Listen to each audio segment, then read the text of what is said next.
And describing the lingering effects of a violent attack more than a year and a half ago today, the husband of House Speaker Emerita Nancy Pelosi took the stand in the state trial against the man who assaulted him.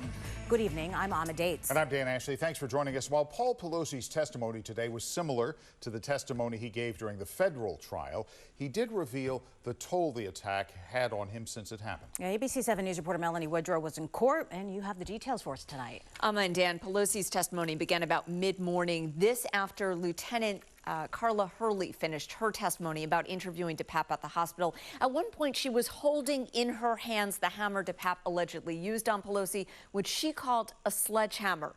In his testimony, Pelosi described waking up in the middle of the night, startled, scared, and groggy. Paul Pelosi on the stand describing the moments inside his home a little after 2 a.m. when his bedroom door bust open and he was greeted by a large man with a hammer and zip ties.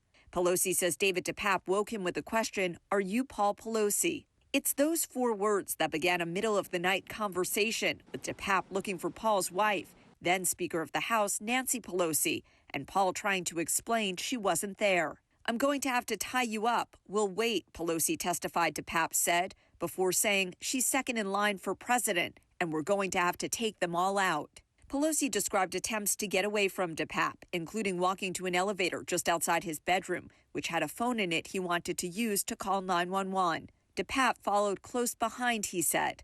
Ultimately, Pelosi described going to the bathroom where he was able to get his cell phone and call 911 on speaker, being mindful to say just enough to the 911 call operator to elicit help, but not too much to tip his hand to DePape.